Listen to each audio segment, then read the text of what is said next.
This is Karen with NewClevelandRadio.net. And today I have on a gentleman who, when you see his face and you watch his demeanor, you're going to say he's just like anybody else walking down the street. And his name is David Rosenberg. And David has put together a new film. And I'm sure this is not your first time writing or producing. Am I correct? No, I mean, I've written a number of plays, regular play, short play that got some run in a festival. I've written some other screenplays, but this is the first movie that I produced, feature length. And it's a subject that is close to my heart. I wish it weren't. Um, but it's about being bullied. And so many of us experienced it growing up. I know some people in their 80s and 90s now that are going through it. Um, it's like if you don't like what somebody says, one of the things my mother taught me was, if you don't have anything nice to say, don't say it at all. And there's no reason to try to push somebody around. So, David, give us a little bit of background, especially about this movie. What made you decide to write it, produce it? It really stems back to middle school, to junior high school. I had a group of friends in elementary school, and I love these guys. This was on Long Island in New York, and um, between sixth and seventh grade, I went away to sleepaway camp, and when I got back, none of my friends would talk to me, and I didn't know why. I didn't know what had happened. And then first day of school, I walked up to the line. It was like a line in front of the school, first day of junior high school, and one of the kids stepped out and knocked my books out of my hands. Another one stepped out and said, "We don't want to be friends with you anymore." And it was shocking, and for that year, I was just bullied, tortured. And it wasn't as much the physical stuff, although there was some, physical bullying. It was more the emotional pain of having these friends that I loved just kind of turn on me. And it happened to a number of people. I wasn't the only one that it happened to. And I'm a teacher now, interestingly, of middle school. And so I get to kind of see the dynamics of what happens, and it happens, you know what I mean? But the movie is really about how to deal with, the repercussions, because as we grow up, these things do affect us. I mean, it did affect me, and it affected my life, and it kind of thwarted me in a way. And I actually ran into the guy who I felt was kind of the one who spearheaded this, about 10 years later in Union Square in New York. And I was kind of on this spiritual journey when it happened, and it just shocked me. And I told two of my best friends, my actor friends, and one said, "You have to write about this." And the other one said, "You have to confront this guy." And I sort of set about doing both. A 5-year process. We were writing the film. My buddy was kind of training me to confront this guy, which I ultimately did. And it was a very cathartic, incredibly creative experience. And then 15 years later, we made the film. We hoped to do it, when I was in my 20s, but we couldn't raise the money, and it wasn't the time. So, yeah, that's the story. So before we started recording, you shared with me that your mother is taking this, very personally to some degree. Hard for her to watch the movie. Hard for her to possibly accept that, wow, this really happened to my child, and where was I during all this? And I know my husband and I feel that way regarding a similar situation with my son. And even though we thought we saw things and knew things, in our case, every time we would go to report it, our school district basically looked at us and said, "Oh, we'll just take care of it. Forget it happened." In fact, my son was suspended unofficially numerous times so that he didn't have to deal with the bullies. The bullies weren't sent home, they weren't suspended, but he was. So I understand what your mom's going through, but when you're in middle school, you don't want to share a lot of things with your True. parents.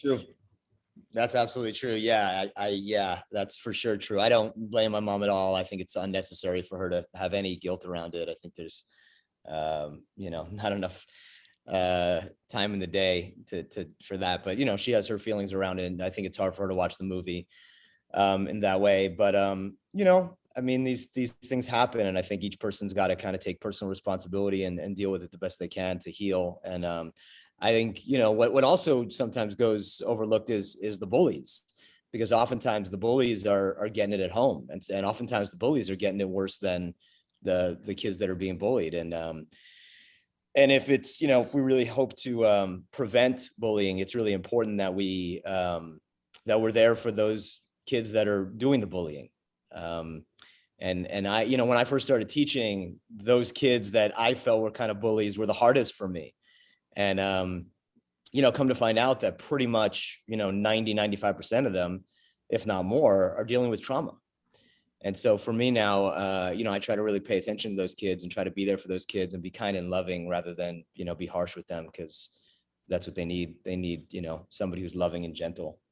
Well, and I do think it becomes, we all have to find that humanitarian side. And sadly, we have been living in a society for quite a number of years where uh, we all make excuses for things instead of trying to find out what was going on. In my son's case, um, he's on the autism spectrum. If you met him, you would never know it, Mm. but it was something that he was dealing with and sharing publicly in school. So if he had an issue, people would understand. And I think a lot of the bullying came from that. It was like there were kids who didn't believe him.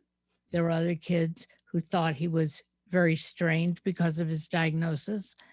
Um, and as a parent, a lot of things that we did was, you know, try to comfort him and say, well, go find some new friends. But that's awfully difficult. And you probably know that as a teacher. Mm-hmm. So, not related to your book, but to your life, what made you go into teaching? Wow, I in my 20s, the acting thing was starting to kind of dry up, and I just wasn't making a career out of it. I was getting parts, but I wasn't making a career out of it. And actually, a handyman at the building that I lived in New York, his son was working as a teaching artist, and I thought that was really interesting. And he one day just slipped the number of the teaching artists organization under my door, and I started working as a teaching artist, and I did that for many years, teaching Shakespeare and acting and improvisation, and then when I moved to LA in 2012, I did a few different odd jobs, and one of them was working as a teaching artist. I was working with kids, working on the Odyssey, and they were creating modern day versions of the Odyssey, which they then performed at the public library downtown in LA. And then a few friends of mine told me about this 1-year program at Northridge, Cal State Northridge, to become a full-time teacher. And I had never thought I'd become a teacher. I remember I had a teacher, my Hebrew teacher used to say that he almost retired because of me. I was difficult, you know what I mean? So like I was bullied, but I was not a victim. You know what I mean? I was a difficult kid. So karma is real. I'll say that karma is real, because when I became a teacher, I had a very difficult time with class management and dealing with some of the more, challenging kids. And, but it's done wonders for me. It's really grown me up and, allowed me to see a different perspective on school. And I've learned a lot from it. And then, about 3 years into teaching, the movie came back, and I don't know that it would have come back without teaching, and sort of the way the universe works. I was ready for it. So I'm going into my 6th year of teaching. I teach English and social studies in the inner city and here in LA. And I just started teaching film, which is really exciting. That is exciting. And, one of the things that I find interesting, and I watched the trailer, and I'm going to encourage everybody, we'll put the link to it in the story notes, is that not knowing your full story before watching it, knew a story was about you, but that's about it. Um, it makes you realize that this is going on all around us. And it's not just school kids, it's people of all ages. Um, and I'm not going to get into a political venue here, but we do see it in politics too. And so it's up to all of us to, make that pledge to live a more humane life and help each other out. And no one deserves to get hurt.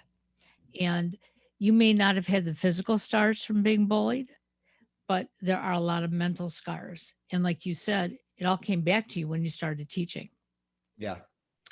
Well, you're right. I mean, first of all, if you want to see the trailer, it's at thereunionfilm.com. We're also on Facebook and in Instagram and Twitter. Just put the Reunion Film and you'll find us, and IMDb as well. You're right. I mean, we, our leaders are important. Our models are important. As a man, I can't speak for women. I'm not one, but as a man, I do look to people, whether they're athletes or politicians or public figures. We do look to them as models, and everybody has different beliefs and everybody has different things that are important to them. But Barack Obama was definitely a great role model for me in the way he handled himself and the way he dealt with people and the way he communicated with people and his patience and his demeanor. I look to him as a model, and our last president, I can't say that about. I do feel he was a bully, and our kids are watching. My kids have been watching. My kids watched Obama and they watched President Trump, and it's important. It's important. Look, economics are important and socialist issues are important, but the way that we communicate with each other and the way that we are with each other is essential. Absolutely. And yeah, I just wanted to speak to that. So, when does this movie actually come out that we can all sit down? And I don't want to say enjoy, but I am going to say enjoy watching it because it's going to enlighten us. I hope it's enjoyable. It's supposed to be entertaining. Well, we've been at a few festivals. We were at our producer, Susan Gorell, her festival in Iowa, the Julian Dubuque Film Festival. We had a special screening there. We just premiered at the New York City Independent Film Festival a few weeks ago in New York, which was great. We had 3 screenings, pretty much sold out. We had a lot of friends and family, cast and crew. It was really awesome. And we're going to be in Nyack August 18th, I believe, Wednesday, August 18th, 9:45 p.m. And if you want tickets, you can go to our website. It's right there on the front page. And then we have about 25 festivals that we've entered into all around the globe. So we're just kind of waiting to see where we're going to be next. But again, you can see the trailer at thereunionfilm.com, and we're very excited about it. No movie comes out perfect. There's things that were better than expected. There was things that, I wish would have been in it that weren't. And it's just kind of the nature of the beast, but we're very proud of it. And it's a victory that it got made because it took two decades for it to happen. And so just the fact that it got made was, a victory for us. Well, let's put it this way, it took more than a year or two for all these things to develop personally to you. So I can understand why it took a little bit longer to put the film together. Um, and one of the things that you brought up, and I think it's really important for our listeners to understand that projects like this, um, you may have that thought in your mind, you may have all the people who want to work on it all ready to go, but it does take money. And some of us have no concept of that. We just think, well, hey, just put it together. And I think that's a big mistake because then you wouldn't have had the artistic value that you have in it. So, for all of those of you who are out there saying, hey, I have a story and I want to produce it, or I want to contact David to work on it, just know it's not an overnight project. It takes time. And It does. Yeah. And movies have a life of their own. That's one thing that I learned through the writing process, through the filmmaking process, is that, just follow the story, because it's got a life of its own, and it's a baby that we've given birth to. And if you are, if you are wanting to make a film or do a book or something, just do it. You know what I mean? Just do it. You can make a short film. You can make a film on your phone these days. I recently made a short film on my iPhone, which I directed and I acted in. I literally had the phone like this and I walked around my neighborhood and I made a film, and it's doable. So do it. So what you're telling me is we don't have to wait for you know, the big companies to come to us to produce it, because even something produced on your phone can become a big thing. You know what? I waited around long enough for the big break to make it, all these sort of myths that we grow up with. And, those that make it, if you look at their resume, they've been doing it for probably 20 years. And if they're a one-hit wonder, then, that'll be shown. But yeah, just do it. Just create. We need that. We need inspiration. I love that during COVID, there were people that were making all these really cool videos and, these inspiring songs and things like that. People just showed up. And I think we're going to have an amazing amount of, projects that come out of COVID, books and movies and, all sorts of stuff. At least I hope. And, I think that'll be the case. So do you have another project in the wings? Yeah, I have like 4 or 5 scripts that I'm working on. I'm sort of like, they're all 1, 2, 3, 4, 5, and I kind of inch, further along and further along with each one of them. But honestly, it's like whatever God wants me to do, I'll do.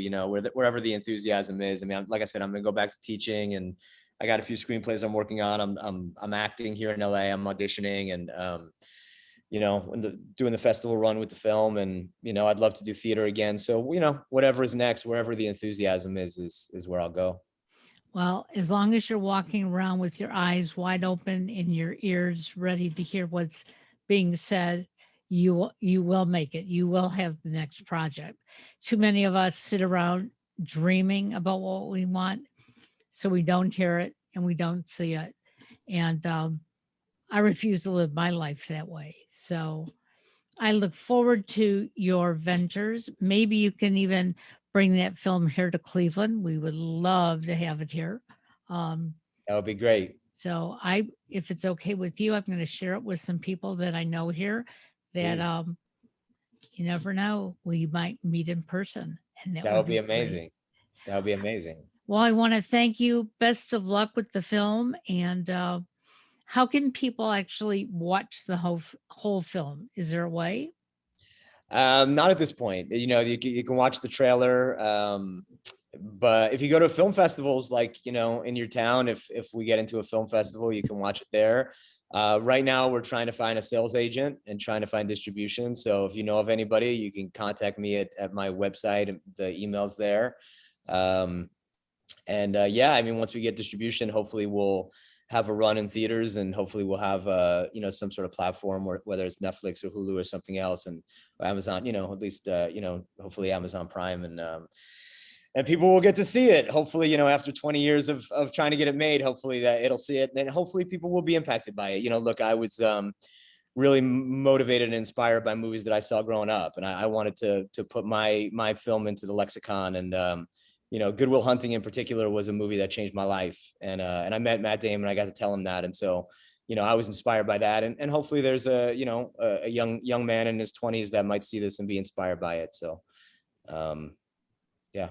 I'm sure there will be. And I know I'm inspired by the trailer. So I'm going to push it out there. And I'm going to ask all my contacts to please consider bringing it to more cities. That would be fantastic. Karen, thank you so much. I appreciate it. You do a you. great job with this podcast, and it's just been lovely to talk to you. Well, I've enjoyed talking to you. Tell your mom that we both have to learn to shed the guilt.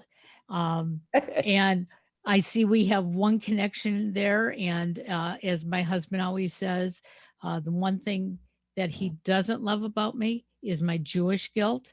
So I'm trying to get rid of it. But we've been married 37 years and it still is on my shoulders. So I get it. I get it. We all have our lot in life. You're right. Have a great day. Thank you. You too. Bye-bye. Thank you, Karen. Bye. Bye-bye.